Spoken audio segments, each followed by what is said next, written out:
Hey! Welcome to another Ramble Radio. Yep. Yeah, all that garbage. Yes. Also, Yes. video. Wow. Yeah. Also Wow. video. Right there. And get this, for the 325th time, it's video and also video. When did they bury Ramble Radio, Eddie? When did the pundits and the critics, when did they bury us? They hated the Ramble so much that Yes. when we floated the idea of Ramble Radio, Right. they were picketing outside of Ramble Corporate. That's right. It'll never work. It'll never work. Don't even try it. So even before we even started, they buried us. Man. And you think it's just you and me today? Yeah. Well, he's having a rough one. I know. Because now there's audio evidence of Trump admitting that the documents were in fact classified. I want to ask him, did he plant that sandbag on the stage? Cody Viafania, ladies and gentlemen, alt-right Cody is Cody, here. did you plant that sandbag? Was that your doing? Was that you? Plausible deniability, guys. Wow. All right. That's got Cody fingerprints all over Are you worried about this audio recording, Cody? Are you worried about this audio recording where he basically is admitting that those are classified documents? As you know, I'm always multiple steps ahead. So that's right. You know, could this have been me who leaked it? Oh, who's to say? Wow! Could I be switching allegiances? Oh my! In here and going for a guy who I think might win it all. You're going with the D Santis or instead of the Duh Santis. Is it duh? D or duh? Or dumb? I don't know. D, if you duh, guys or dumb? keep asking that question, you know you're thinking about him. So that's right. I'm not going to answer it. It's brilliant. And guess what? Even though it's not a palindrome episode, we're a bit from that now. Yeah. But 325, we have a very special guest. I hope you all are ready. Friend of the Ramble, a repeat guest now. Yes. My dear friend, the one and only Owen King, everybody. Welcome Owen to the show. Hey. There he is, writer extraordinaire, the one and only. How are you, buddy? I'm pretty good. It's good to be here. It's good to be back. Thank you for doing this. Thanks for coming back. Thanks for because we thought we lost you last time. Do you see I had to think it over me? for sure, but that looks see that nice hat. Thank you. See the poster behind you? Transformers, right? That's where we. Okay, so do we just hit the ground running? I think you just have to get. Okay, it's the elephant in the room. I consider Owen to be a dear friend, and I mean, reached out the second he heard about my cancer diagnosis, has always checked in. I consider him to be like in Young Guns 2, he's a pal, right? You remember Young Guns 2, pal was the most important thing. He's nothing better than a pal. The angriest I think Owen has ever gotten at me, I hope, was the last time he was on, when I insisted that the greatest thing Orson Welles ever did was... Oh, come on, not this again. Did I? That's a total disgrace. Let's just move on. But did you guys remember? Did you guys remember in that first Transformers, the live action one? There's like this long sequence which is so weird. Where I don't know if you guys like the movies. I mean, it's to each their own. I certainly don't want to yuck on anybody's yum, but there's a weird scene where the Transformer is like in the yard behind the guy's house. Yeah. And they're like trying to distract, I think, the dad from noticing that the Transformer is ruining the lawn. And it's like a very extended sequence, if memory serves. And so this is a strange subplot. It's like that it's like the Transformers are, they're gonna get in trouble for ruining the landscaping. Yeah, right. But the whole world is at stake, right? I can't remember the other part. And the ball's on the dad for yelling at a 20-foot robot. Yeah, for messing up his lawn. Like, you're gonna be upset. Like, okay, let me just.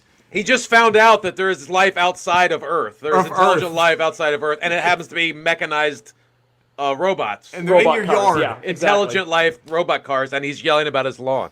Exactly. Those movies are here's the thing though. I'm a purist to the animated.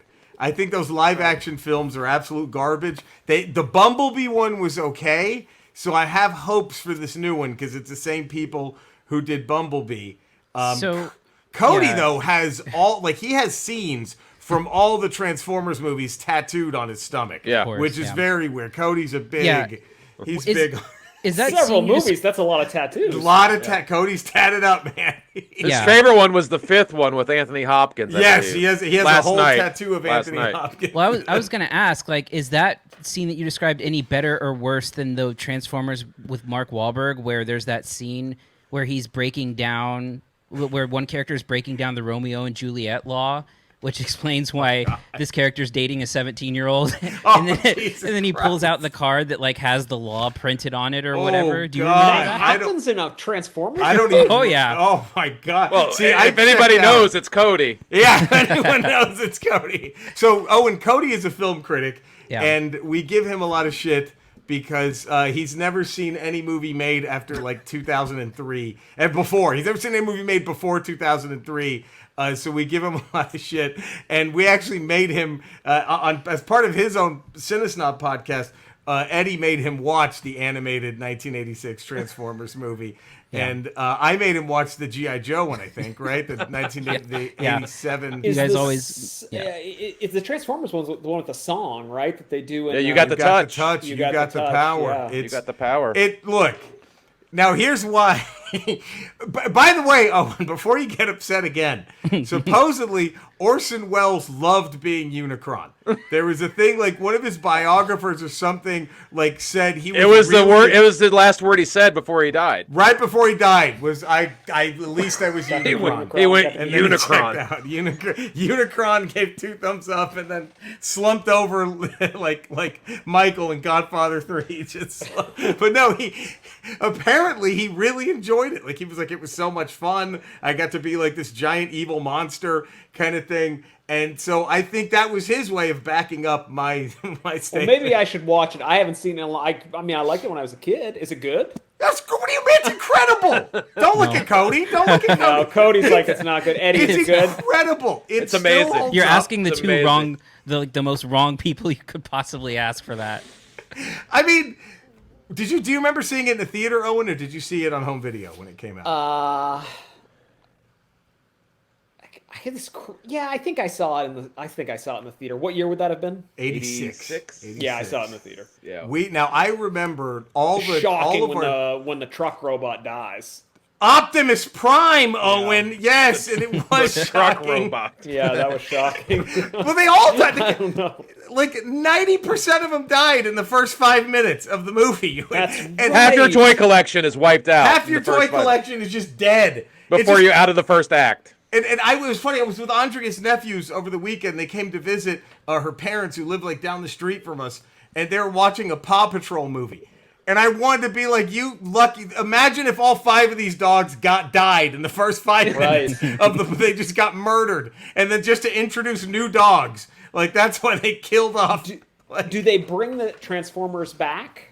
Only Optimus, because parents were so upset. They got so many letters sent. I remember kids were crying in our theater that had to get like dragged out. My cousin and I loved it though. We were like, this is fucking awesome. Like, this is like Goodfellas, but with Transformers. Like, it's fucking incredible. Like, and like this kid, but they wrote letters complaining, so they had to bring, at least they brought Optimus back like 4 months later in the cartoons. All the others that died stayed dead. And it was funny. I saw the yes, I have the DVD with the director's commentary and the writer's commentary. And the writer, it's hilarious. He's like, we had no fucking idea. We were told we need to introduce new toys. We don't care about the old toys. And like, well, fuck it, they're robots. Let's just kill them. No one's gonna care. And they didn't realize it would cause that. That's why in the G.I. Joe movie, nobody dies. Like, it's just not one person gets killed. You think Duke might die, but he doesn't. You think Duke died, but he goes into a... And funny, because Duke does die in the original screenplay, and when they filmed it, he died. But they had to throw in Lady J, like, as Duke is lying there dead, it cuts to black, and then Lady J goes, Duke's in a coma. Like, they had to throw that in. So, and you had to watch this, Cody? Oh yeah. And how old are we all? Cody, you look a little bit younger than these guys. He's much younger than Yeah. us. He's the baby of the family. I'm 33. You're 33. He's the baby. Yeah. Yeah. I'm 46. How old are you guys? I'm 45. 48. 48. So we're Eddie's all the the elder- same. We're all around Yeah. the same. Yeah, same. Yeah. That's... But... But by the way, like if you don't know what's going on, the first like 5 to 10 minutes of Transformers are the most confusing thing. Well, yeah, if you've never ever watched seen in if your you never life. watched any of the cartoon before that movie, you have You're no just idea. thrown right into this. I wasn't planning on talking about Transformers tonight, but let's just dig in. What is the why do the so they're aliens from a planet? Yes, from and- the planet and Cybertron. From Cybertron. Yeah. Why does the Orson Welles robot want to kill them all? I can't recall. Well, he's a planet eater robot. He's like Galactus, but a Transformer version. And so he wants to destroy the Autobot homeworld of Cybertron. That's his next meal. And the only thing that could stop him is the Autobot matrix of leadership. So that's why he's hell-bent on Does he turn getting into a rid of- jet? Turns into a giant robot. He goes from giant planet to giant robot. That's it. Just So he's not like a vehicle, though. no. He's just a planet, and then he becomes a massive humanoid robot. And yeah, it was. And I just again. Does he have like, He's got like a an dick. army? He has a dick. Oh, sorry. No, I meant he has Massive balls. Massive ball. Yeah, he not really. He doesn't really need one. He's got like there's stuff in his guts that some evil machines down there, but for the most does part, he shoot out like little planes or? no. Out of his Remember, he dick, shot out of his dick. shot his dick. Out- He just out of his he'd dick. pick up his dick and just start. Again, very weird for a kids Yeah, movie. We that were all is like, strange. "What the That is fuck is strange. happening right now?" First of all, they all died. Now this guy's Now just he's ejaculating all over Cybertron. Yeah, What's it's happening? he just wanted to money shot Cybertron. It was crazy. Oh heavens! So let's follow this up. Okay. So Owen has a new book out, The Curator, and it's It has fantastic. nothing to do with Transformers. Nothing to do with Transformers. We don't do segues here. Yeah. Yeah. We don't do segues. Yeah. Would you be? But after hearing this, do you kind of regret that now? After having do, this yeah. talk, yeah, I do. see, a little I bit do. of regret that the Curator didn't have I robots. mean, Transformers. Yeah. didn't have Transformers. I either regret coming on or I regret that we didn't put Transformers in the book. I don't know which. Something is Still a thinking regret. it through. So, what number book is this for you? How many books have you written? I have written, I guess, six books. 6 books. And look, man, Curator is, if you haven't read it yet, it's fucking awesome. Go read it. It's got a tremendous hero, and maybe, I'm telling you, dude, that's one of my favorite villains ever.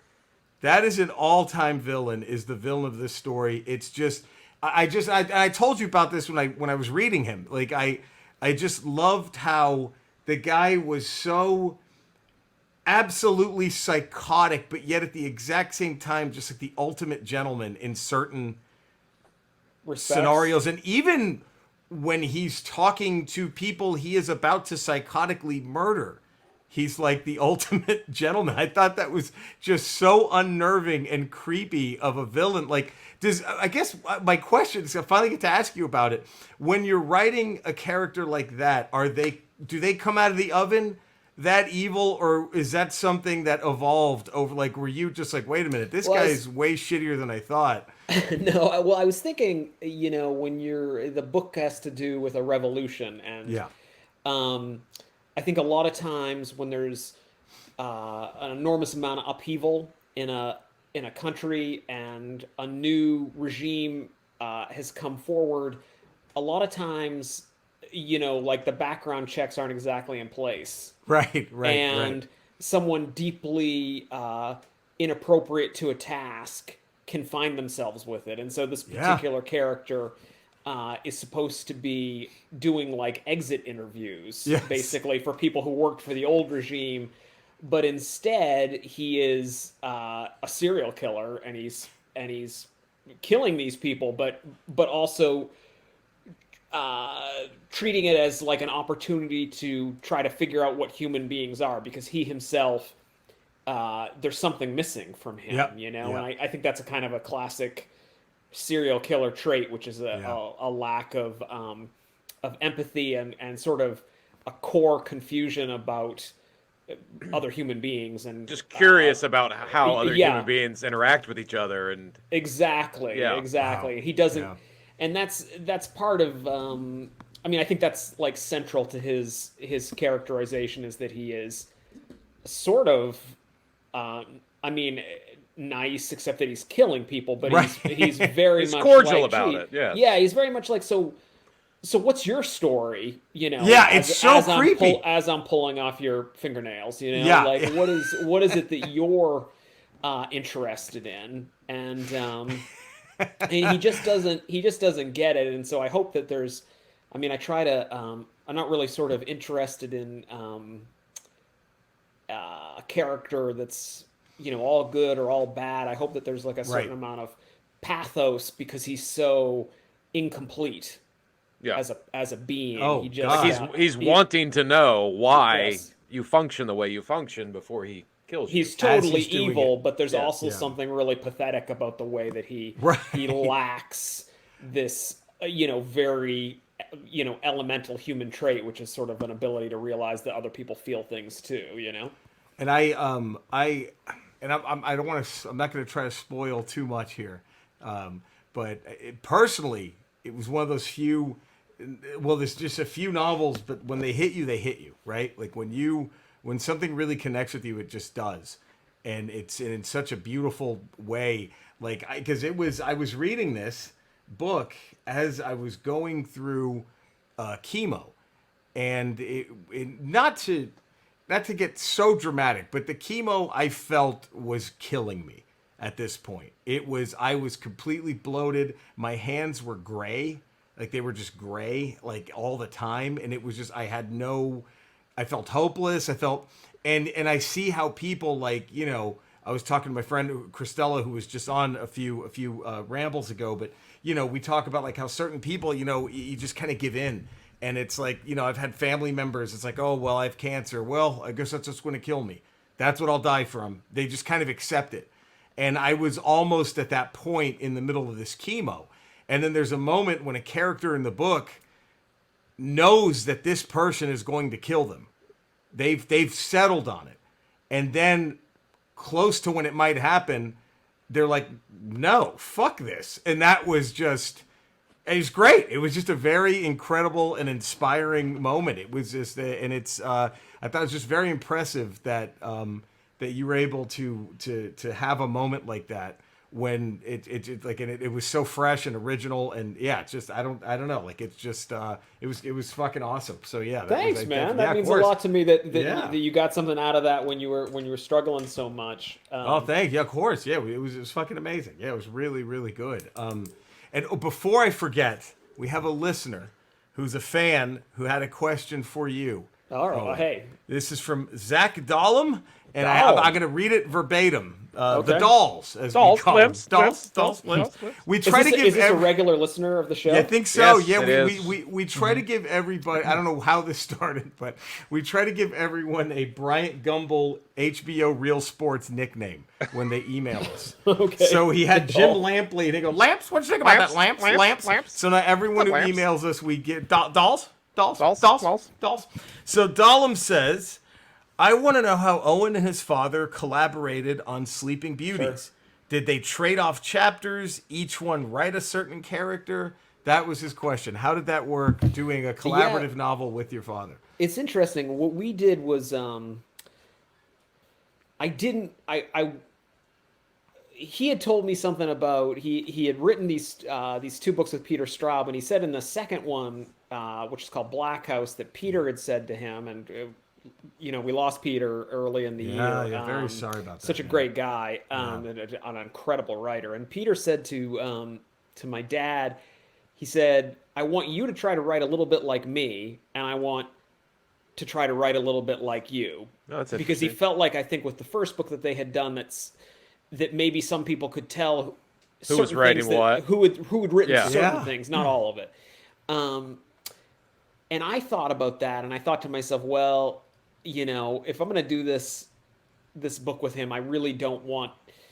I have concerns about people being like, I really like the way this guy writes. I mean, obviously they like the way he writes, Right. and not like the way that I write as much.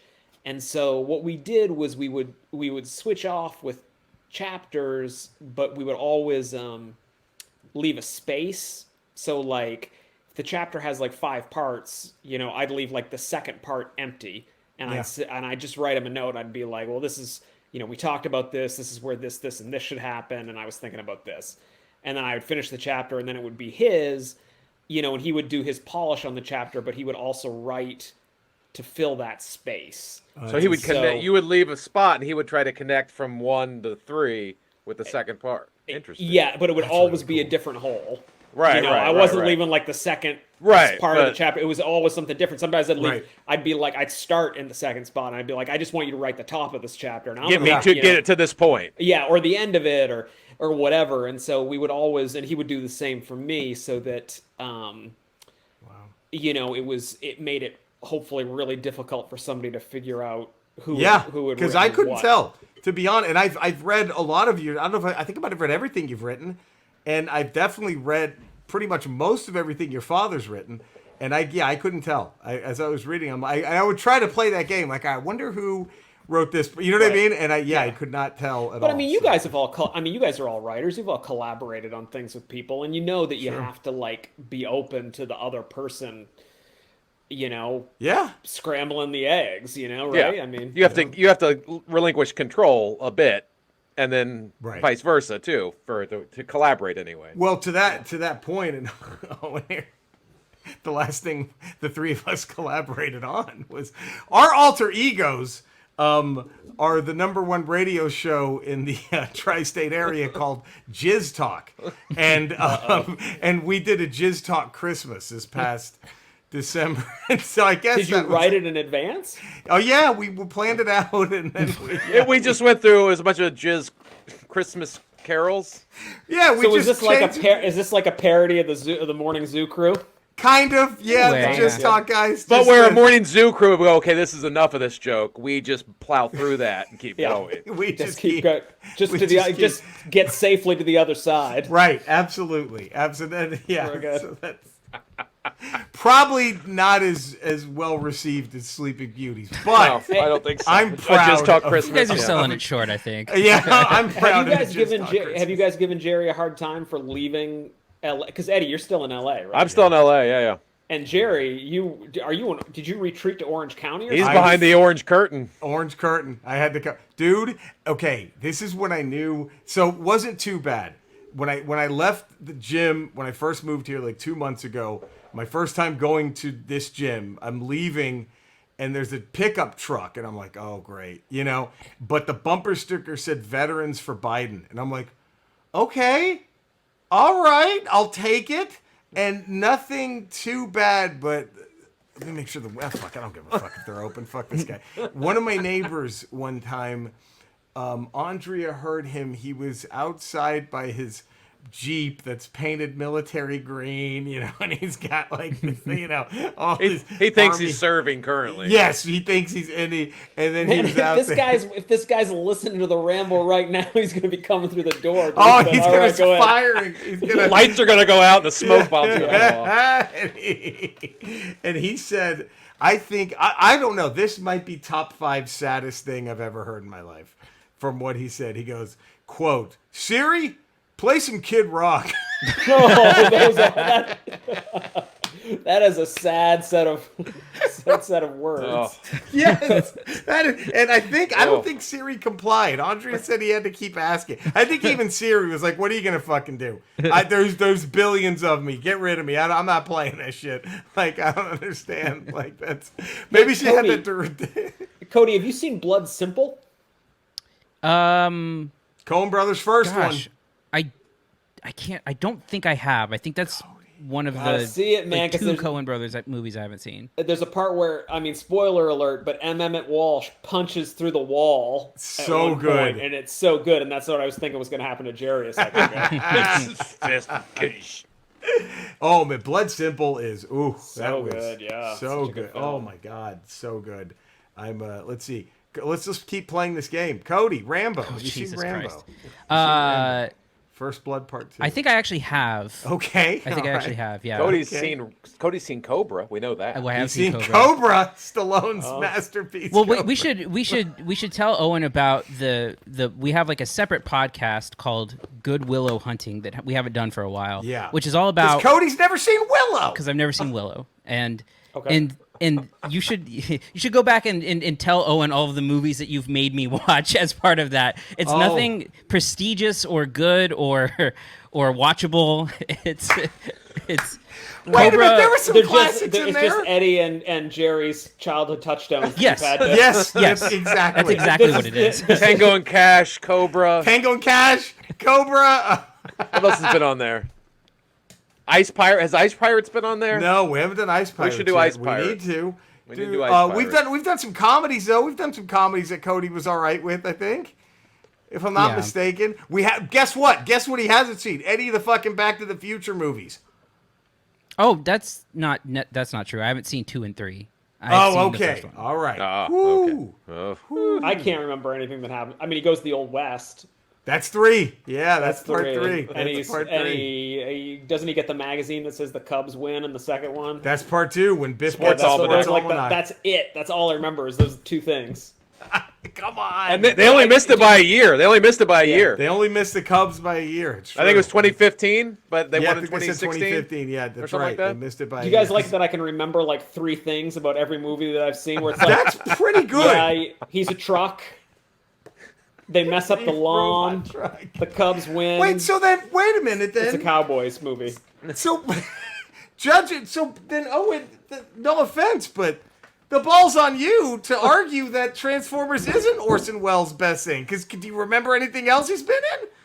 Oh, Come yeah, on. hell yeah! Come on. There's lots of Orson Welles movies. All right, what's his home run as a director? Because mine's Touch of Evil. That's my grand slam for Orson Welles, is Touch of Evil. No, I mean I think it's Citizen Kane, but That's Touch of Evil is fantastic. incredible. I mean whatever it is, the dolly shot or the Yeah, the that crane shot, opening I should scene. say. The crane shot It's like is that incredible. 5-minute one-take opening Yeah. of Touch of Evil. Yeah, Oh, I mean I man. like F is for Fake is cool. The Chimes at Midnight is pretty incredible. Can I tell you that? Can I tell you my hot take on Chimes at Midnight? Yeah. It's better than the 3 plays he picked from. I'm putting it out there. To me, I would rather watch that than those 3 Shakespearean plays in a row, right? That he picked and choose from to make that movie. There it is. I've said it. I'm walking. I don't think I've ever seen. I don't think I've read or seen them separately though. I think I've just seen that movie. Right. That movie's so fucking good. He's so good. Cody, have you seen Chimes at Midnight? Mm-mm. It's Criterion. It's Criterion now. There's no damn excuse, Cody. You got to get on that. But Cody loves all the Fast Furious movies. Can't get enough. I've only seen the first one. I've never seen Me any. too. I've never Wow. seen any of them. You've never seen any of them? I've seen the first one. I've yet to see one of those fucking things. I've yet to. Oh, it's yeah. I was dragged to the first one, and then I was like, I'm good. They're in I a don't far know. different place than they started at this point. I can imagine. But they're like, I mean, obviously it was always fantastical, but haven't they like gone to this really crazy place where the cars are like magic almost? Oh yeah, they've gone And to so it's sort of- space. They're at in this point. space. Number 9, they were in space. Yeah, How did Yeah. the car drive? I'm trying to remember. Ask Elon. It was a space car? Yeah, it was a space car. They put rockets on the side of it. Yeah, I think that is right. Is there a clip of it on YouTube? Oh, okay, we Maybe. could show. We Owen. would probably We'd get. probably get sued. We don't want to. Yeah. We don't want to get not on. We don't want to get a cease and desist on Owen's episode. That's No. that please would be no. rude as shit. To have Owen as our guest. Do and your we- viewers talk to you during the show somewhere? Do you have? Oh like no, a- this isn't live. This goes up tomorrow. Yeah, so I got it, okay. We can say whatever they want. We're not scared of them. It says live in the corner. That's These true. people. That's These true. people. It's These live to fucking- us. It's live to us. This is live to us right now. Okay, that would be yeah. sad because no one would be commenting. That would be really sad. We'd if feel this very were bad, live right? And we didn't get one call. Like, okay, well, that's all right So then. they do build a rocket car and they go into space and drive through a satellite to stop an upload of something. That's according to the Wikipedia page. To stop you two from sending the So album it's- to everybody's phone. That didn't bother me. That We didn't don't all bother want me. this. Yeah, I mean, I was like, okay. Sure, get a free U2 album. Yeah, I mean, what's the word? I don't know. It's not bad. Oh, we forgot we were going down a path before we were recording about a wrestling story. Oh, yeah. That's right. Well, it Well- kind of ties in because we talked about G.I. Joe the movie a little bit, and we backstage we were talking about how Ultimate Warrior's drug habits were so bad that in order to get the belt off of him, they had to turn Sergeant Slaughter into America's hero at the time. into a Taliban member to get the belt off him. Was a member of the Iraqi army. Yes, that's right. He was a member. Taliban was Afghanistan. That's weird how we just went sergeant to sergeant. How they didn't make him. Well, I think the credits transfer. So I They don't think do? it's really, Okay. yeah. All right. It's a little odd. So, but were you ever into? Were you really into it ever? Well, I loved GI Joes. Yeah. I was crazy for GI Joes. Yes. So I only went the one time that they came to the Bangor Civic Center. There was like a wrestling show. Yeah. I don't know what it was called, but Sergeant Slaughter was there. I believe Junkyard Dog was there. Oh, JYD. Some other important figures that I can't remember, but it was weird. These giant guys are jumping around. Right. I couldn't really figure out, even at that age. I was probably 6, 7, or something like that. I couldn't really figure out what it was. Like, were they fighting or not? 'Cause it didn't seem. But you knew good and bad, and you knew who to cheer for and who to cheer Yeah. against. And it was one of those ones where they all fight at once. Oh, Battle Royal Royal. Rumble. A Battle Rumble. Royal. That's Royal. what it was. Battle I think Royale. so. Like the last guy in the middle wins. Yeah, Or something 20 like guys that. in the ring. It starts off with 20 dudes in the ring, and they got to throw each Yeah. other out. Yeah. Yeah. Yeah. But I mean, it was. I had a good time, but I just think I felt perplexed. Sure. Like, I felt hollow after I left. I wasn't sure. I wasn't sure why everybody was cheering for what they were cheering for, kind of Yeah. thing. That makes sense. And I've never been big into wrestling, but I obviously need to, open myself up to the spirit of the thing because it's pretty awesome. Obviously, because it's so crazy. When it's a great moment, even now, it's undeniable. Like Yeah. you can still When it works and they've got the storytelling right, and you track it over the weeks or months they're telling the story and the Right. build up, and they have that match and the match is done well. There's really nothing like it as far as performance art goes. It's crazy. There it is. Like, because I'll tell you, this is one that the listeners have heard to death. I don't think I've told you this. No, my dad went and took me to see, and when I was probably maybe just 8 or 9, wasn't that much, older than when you saw it. He took me to see WWF had come to Dallas, and the main event was Hulk Hogan versus the Big Boss Man, who was like this Georgia correctional officer. That was his gimmick. The big boss man. He had a nightstick and would handcuff you to the rope when you lost. So his manager and hand out Slick, justice. His, my God. his manager Slick, who was a pimp, that was his gimmick. He was a pimp. Slick. The Doctor of Style. The Doctor of Style. He would distract the referee, and then the Big Boss Man, while the ref was distracted, would handcuff the opponent, take out the nightstick, beat the shit out of him, do his finishing move, and it was over.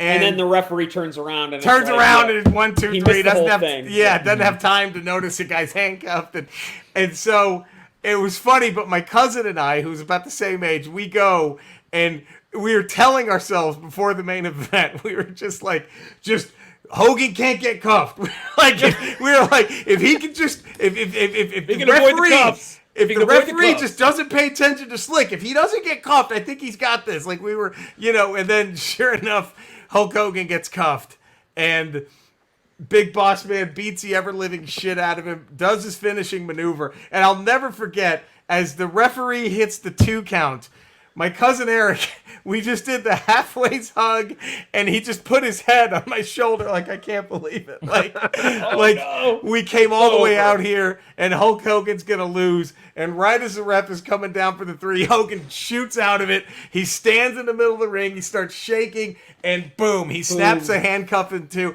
the whole arena. These are grown men for the most part. There's mostly adults. It was like you're watching the loudest ovation at a rock concert. Everyone just lost their fucking minds. It was that I was like, okay, I'm always going to have an eye on this probably forever. I'm probably never going to be into it like I was back then, right? But I'm always going to enjoy this, or kind of keep an eye out for it, if that makes sense. That was Who's the official wrestler of the Ramble? I mean, not to spring this on you guys. Oh man, Like who would hold their own best in the ring? No, I mean who do you guys favor as a Shockmaster. Shockmaster. The guy who did the heart Shockmaster. punch. The guy who did the heart punch. Mean Mark Callis and the heart punch. That's So, pretty good. Owen, the heart punch is It's outlawed. It's outlawed. It's a legal outlawed. move. It is outlawed. As a writer, would you be like, "Oh, come on," or would you try to make this work? Here's what the heart punch is. Okay, tell me.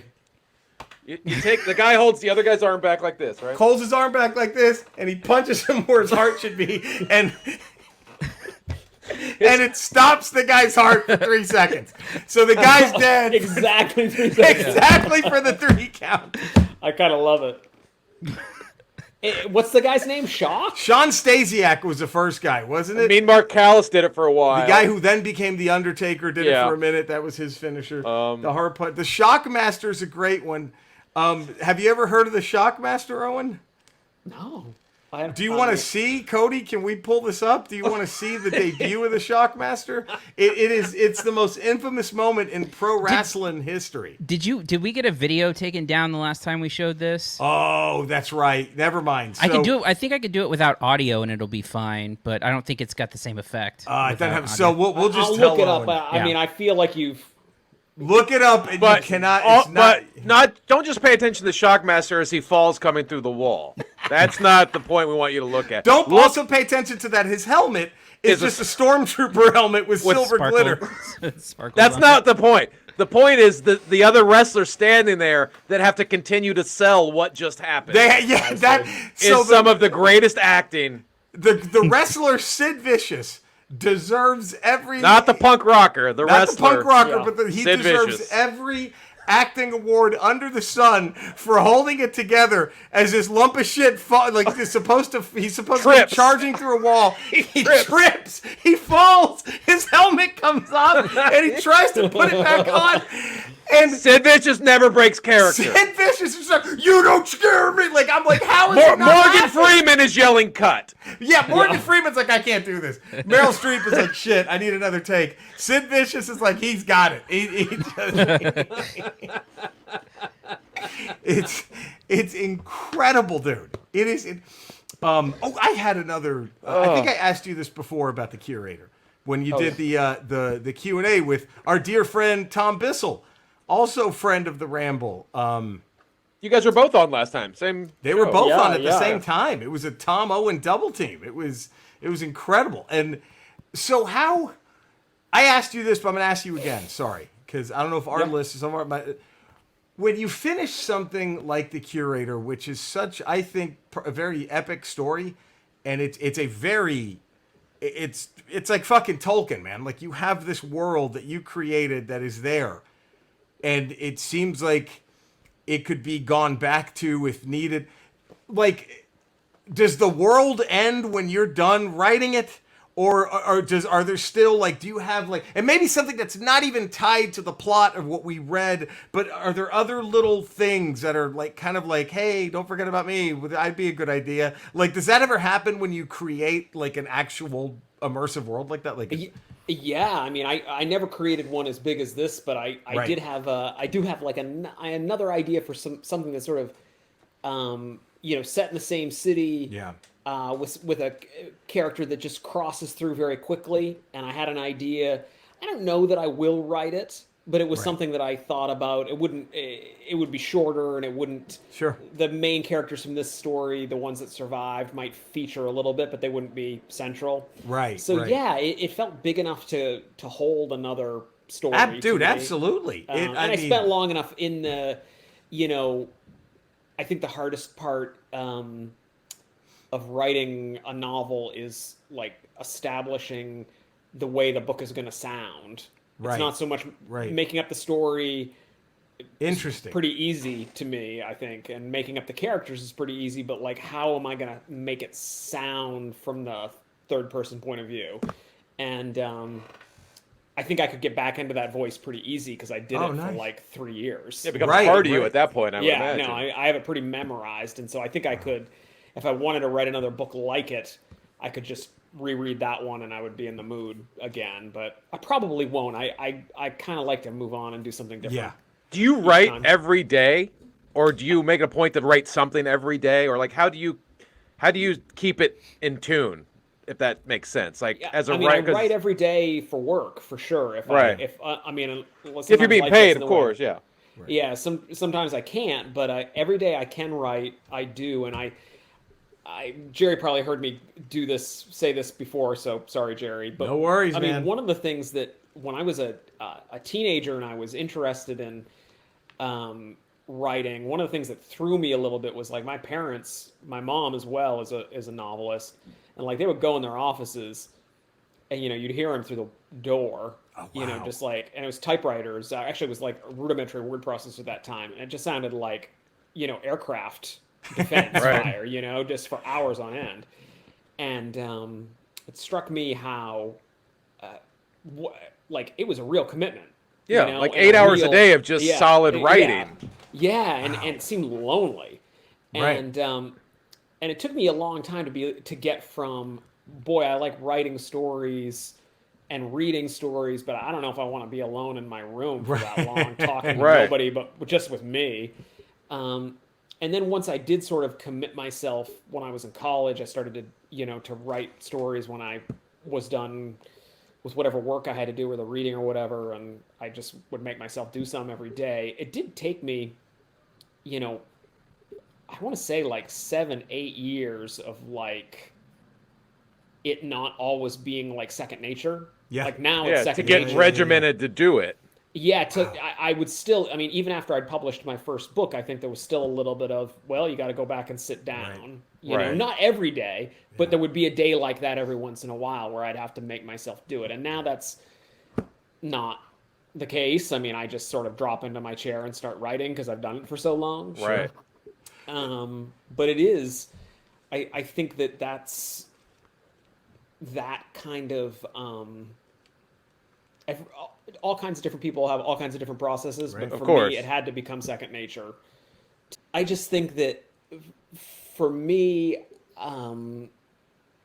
it had to be like a job or I was not going to do it. Of course. Yeah. And I don't know, what is it like for you guys to write comedy? Well, that's why I was asking you, because it's like, well, that was my next question. Because for me, like, the most times I write, well, this cancer hour I'm working on, it kind of wrote itself because every day was a pretty crazy experience that I was able to make fun of and laugh about, thankfully, even when it was at its lowest at some points, but like most times I would be driving from gig to gig. Sometimes, as Eddie will tell you, there's 12-hour drives in between nights, especially the cutting your teeth on the just crappy one-nighter shows that you do up in like the Pacific Northwest and stuff. And I would just always write while driving. Like I would just come up with an idea, and that's how it always, and for me, it's that, or if I'm on stage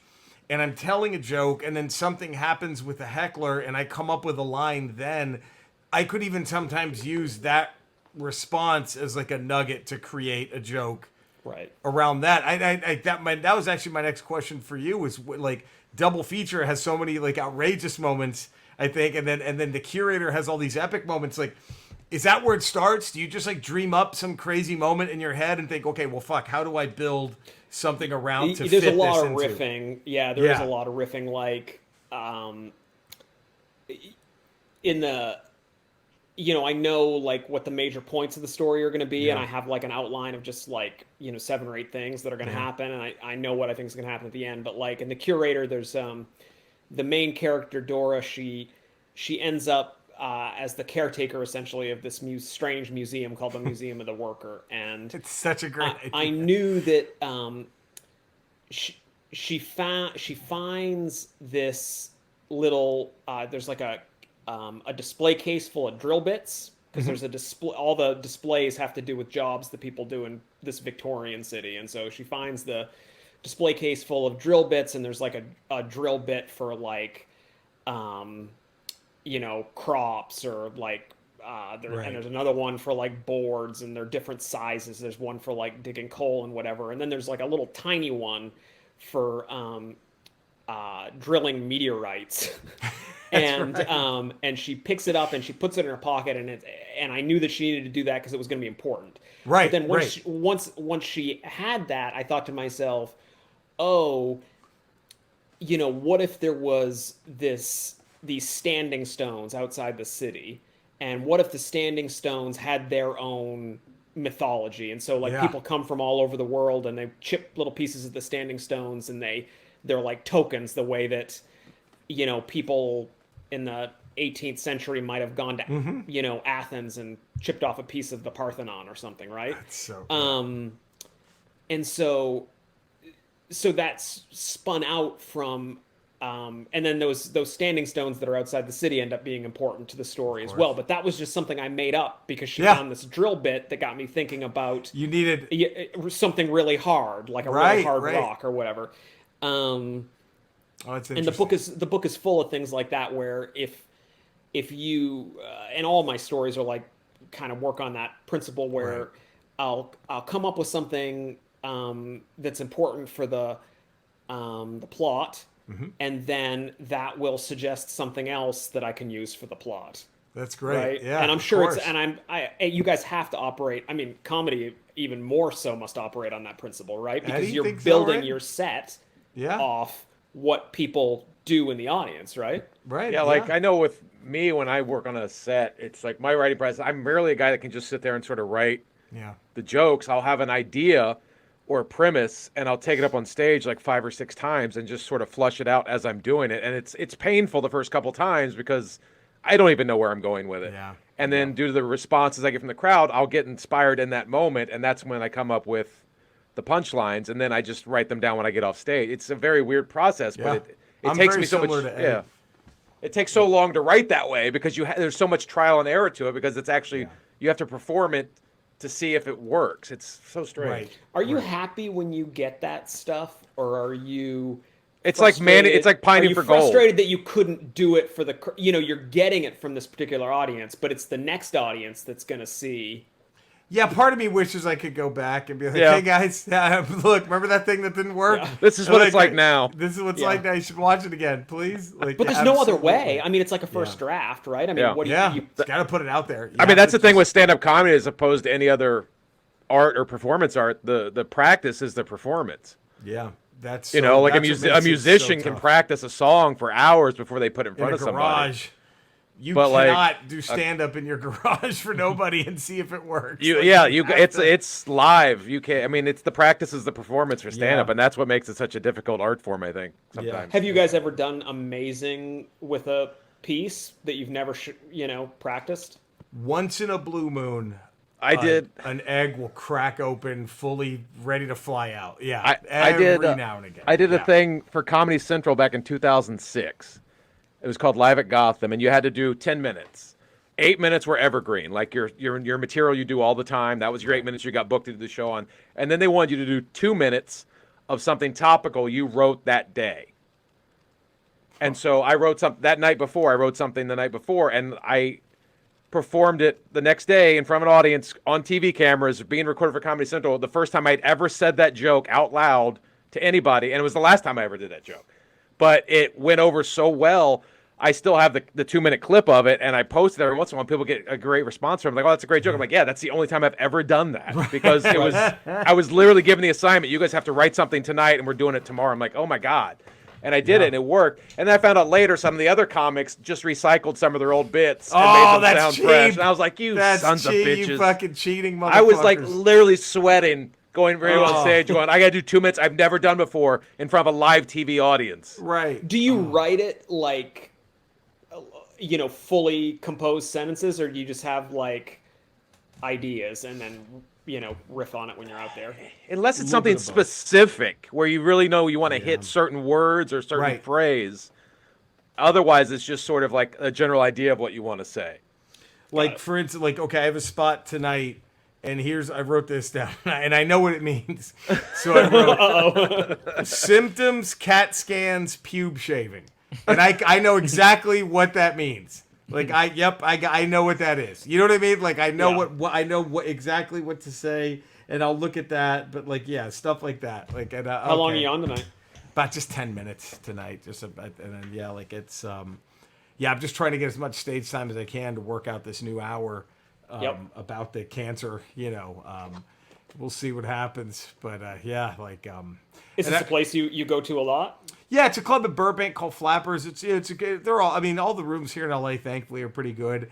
And it's funny. I live in Orange County now, so I have to leave like 3 hours before showtime to get there now. But like, it's just I love it though, because it's relaxing. I just drive, and I'm always thinking of shit. So I kind of like living out like so much further.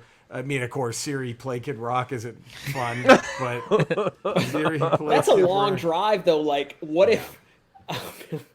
I shouldn't say this, but I will. But like, what if the show doesn't go good? Then you got it's kind of like It's a work. Yeah, you just fucking drove to fucking an hour and a half to bomb. Yeah, I know. It's like you fly to Chicago and go like 0 for 4 and hit a couple double plays, and then you got to fly to Seattle, right? Yeah, I'm best shit. Here we go again. Like, Right. oh man. So yeah, it's really weird like that, but we got to do it. That's It'll be awesome. Thanks, man. It'll be awesome. What are you working? Not that you can talk about it, but is there anything you're working on right now, or like after you write a big novel like that? Are you like shit? I need a break. Like I need to take a prose break. Like Yeah, I love to get into like a collaboration usually after I do something. That's kind of the routine. nice. So I'm doing this. For once, actually, something's like pretty far along. Oh, wow. Usually, I finish the book and then I feel miserable, and then I start working with somebody. But this has been going on for a while. I've been writing this comic book with a friend of mine named Jesse Kellerman, Ooh. and it's called Self Help, and it's Nice. a LA noir, and it's coming out from an imprint of Image Comics called Syzygy. okay. They do All Against All and Hitomi Yeah. and some other books, and we did like a soft announcement on Instagram. Nice. It hasn't been officially announced, Okay. but the first 6 issues are written. Oh, congrats, man. First issue is totally complete. Wow. Second and Is- third are all are all drawn in ink. They just have to be colored. So we're getting close. Not that you can say this, but is there a time of the year when we should be on the lookout for this? I mean, I feel like this fall. Nice. All right. I mean, There it is. it could be a little bit. No, Yeah. I don't think it'll be earlier. I think this fall. Yeah. Great. Look at that. Well, Nice. go check that out. Yeah. That's going to be fun. I love it. All that sounds incredible. That's fucking. Yeah, I'm excited about it. And the artist is a wonderful artist named Mariana Ignazi, Nice. who drew Buffy the Vampire Slayer. Oh, I love her wow. artwork, Yeah. You know? Yeah. And That- it's when coming really good. as a writer, when you have a comic book artist drawing it, do you feel the need to be like, oh, I don't know if they would look that way, or do you just let them go, hey, this is yours now? Like we just Yeah, wrote do you have the to words. hand it off and like, all right, you make it, you visualize it. I mean, there's certain things you ask for. Yeah. Like a screenplay or certain angles and things like that, where you're being a little more directorial than maybe you would be with a screenplay. Yeah. But she's like she's not just creating the visual look of the character. She's also kind of like staging it and Yeah. doing so many cool things and breaking up the pages in interesting ways that wouldn't occur to me because I'm not that kind of visual storyteller. And it just always is. And I work with Jerry on a little film, and That was one fun, of the things man. you see when you work with somebody who's a good actor and has ideas about the characters, that they come to it with something that you didn't realize that they Right. would have. That's the art of collaboration. They Right. find something in it. Yeah. Wow, that means a lot. That And was it's I cool. was just having fun. That means a lot, dude. That Yeah, was, and that the was artist fun. does the same thing. Yeah. She's finding something in it that we wouldn't necessarily Yeah. think of, and then so when you see it, you're like, God, I thought this would be good. Right. This is amazing. Right, I right. mean, of course, you think everything you create is amazing, but I have been continuously delighted to see the way that she is, blowing up this story that was Yeah. just a bunch of words. I can't until wait she to got read it. this, Yeah. man. I'm excited. So- this is gonna be fun. I think you're gonna like it. It's cool. Now, Fingers crossed. I have one hope that you insist on, and if the curator ever gets made into a film, that museum has to look creepy as fuck. Because I could only imagine how unnerving the way you describe those wax people. That I don't know how Doris spent 5 minutes there, let alone lived in that fucking. I would have fucking this is too creepy. Just these weird lifelike people doing like weird mundane jobs. Like I just loved it. I loved it. I thought there was like a little bit of eeriness to the wax figures, but I loved it. It was so good. So yeah, and Owen, dude, thank you so much for this is giving awesome. us Thanks your for having time. me, fellas. Yeah, and the Curator is out now. Go check it out. It's a great fucking book. You will love it. Next now time, here's- just all Transformers. Next time. all Next time, Transformers all talk. Transformers I promise. next time. It's going to be all. We're really sorry, Cody. Cody was Cody, really great to upset. meet you. Jerry, it's awesome to see you looking so good. Thank you, buddy. Same to see you. Great to see I hope man. you kill tonight. Thank you, man. And I hate to do this because we had such a fun time, but Yeah, I know. Oh god. we have contractual. Obligations. Now, And- yeah. Owen, you don't have. Eddie can take it, but if you I have a usually question, do it. if but- there's a question you have for Skeletor, he might answer. He might not. I mean, it's just I and don't know. the views expressed by Skeletor do not represent the views of us here at the Ramble. nor our guests. Let's Nor just our say guests. that. I do have a question. Okay. Do the Yeah, go questions ahead. usually have to be existential, or are they? It's whatever. You Dealer's take it. choice. Yeah. Okay, I have a question. Yeah. All right, Okay. we're ready. Go ahead. Owen. All right. We can hear Fire you. away. We can Who hear is you. going to win the NBA Finals? The Denver Nuggets or the Miami Heat? It's a very Well, simple Owen, question. that's a wonderful question, and I'm glad that you've asked me that. I'm a sporting man. I don't know if you knew that about the Big S. I'm a big sporting individual. Another real quick, you're a writer. I have to tell you, no offense, but your books, really nobody's books, are shit compared to the Left Behind series. Can we talk about how wonderful they are? I don't know if you know this, but the Left Behind series is the rapture happens, and it's all like, I'm sure, I haven't read them, they look great. I'm sure it's all the gays or whatever who are left behind in hell, and because they didn't make it to heaven because they were, gay or whatever. It's the Left Behind. Wow. Great book. Kirk Cameron made the movie, and I've jerked off to that like 17 times. I mean, I jerk off to anything Kirk Cameron's in. Let's just start. Anyway, to answer your question, I don't see how you stop the Joker in the paint. So I'm going to pick the Denver Nuggets to win the NBA championship, and I'm illegally screening it. I don't know if you guys knew this. In Eternia, I'm bootlegging and illegally broadcasting the finals, and it's going to be in the biggest place in Eternia because it's going to be a huge crowd. It's the largest place the only place we could fit all the people interested, and that's He-Man's mother's pussy. You get it? Because it's so giant. Yeah. It's big. We She's got kind it. of big. Yep. Huh? Wow. Oh boy. There we go. I wish we could get out of it when we have a guest. I know. Owen didn't need to hear any of that. No. Yeah. That is fucking. Is that it's- what Skeletor sounds like in the cartoon? I don't. It's our Skeletor. I don't know if he. You've left behind whatever inspiration. Yeah, Probably. it's just. Started it. There's probably less pussy in the cartoon. I think he. Probably there is, yeah. Excuse me. The pussy I got in those days. Okay, there we go. All right, Jesus. There it is. Jesus. All right, All right. Cody. I got pussy inside He-Man's mother's pussy. That's how big He-Man. Okay. It's just so terrible. And the worst part is, Owen, Cody then has to follow this with his plugs. Go ahead. Yeah. We're really sorry, Cody. Every time. Again, you could switch should up the be. order at any Should be. point. You could I you could know, let we really could. But let Eddie go tradition, first. you know, I but, could have you know, myself or Eddie jump on. tradition in America Jump is on you that. can't. who am I to fight They that? can all So jump on that grenade. yeah, so you can find me at Cinestop Cody on Twitter, Cinestop Podcast, wherever you get podcasts. This week we're covering Spider-Man Across the Spider-Verse, and we are covering Reality, an HBO Max, or just Max now movie. Max. And yeah, Apple Podcast, rate and review, get us up on Rotten Tomatoes. Fuck yeah. And that would help. And yeah, that's it. Cody, are you ever going to review the movie where Charlie Sheen is like in the ghost car?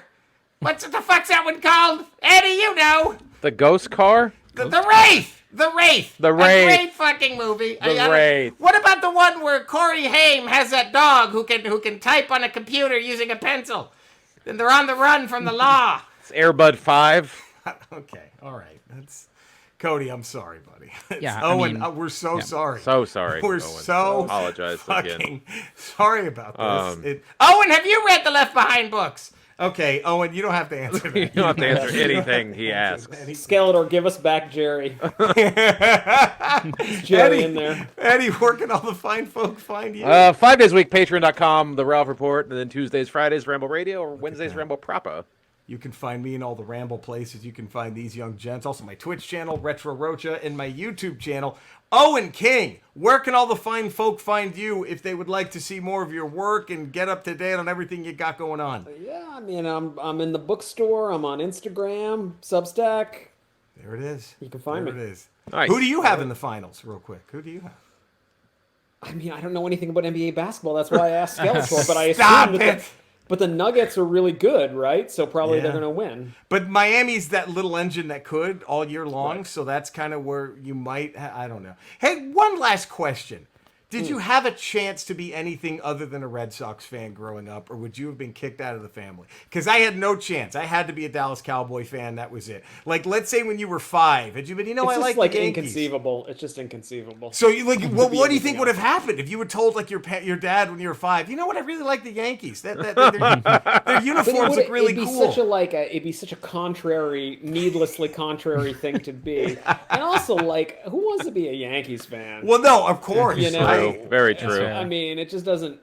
Growing up where I grew up, it's like it wouldn't even make sense. Right. It just would like wouldn't- Unless you would just have wanna been be a picked dick. on at school. Would you have been picked on at school, do you think? If you showed up with like a You probably couldn't wear a hat on? Yankees hat into a No, Boston I don't public. think I would have been picked. I don't think I would have been picked on at school. I just think people have been like, "That's fucking weird." The hell's the matter with Just you? being Yeah, a you dick know. to be a dick. Yeah, Right. it would be such an ostentatious, thing to do for, what would be the reasoning? What would be the excuse for that Right. kind of behavior? Hey, great point. Great. Well, But, there it I is. am a Knicks fan, not a Celtics fan. That's what's interesting to me is you go Boston across the board except basketball, right? Except the Knicks. I had to have something. I've lived in New York over half my life. I got to have somebody. Yeah. to You root have for to, over there. yeah. I refuse to go anything Los Angeles. I'm all Dallas still. I don't. Because I'll never root for the Lakers, or the Dodgers or the fucking Angels. And the Clippers, are they even, they need to move. I don't know. I can't do it. It's not going to happen. So there we go. Well, Owen, dude, there we go. We ended it. Look at all that we covered from Look, so Transformers to much. So much. sports. Yep. I mean, to novels, to the Writing process of writing a process, book. Unicron what- jizzing on Cybertron. Unicron It's just- using his That's the dick whole to hit thing. all the fucking. I mean, what else do you all need out of a podcast? Please go find Owen. Please pick up his book, The Curator, and the comic book. Maybe we'll have you back on in the fall when it's time for the comic. Yeah, That'd be talk about fun. the comic book, yeah. We would love it. All right, right, for thank sure. you, buddy. I'll see you soon. Love you. Thanks Yes. for doing this. Take care, everybody. Adios. Bye. Thanks, everybody.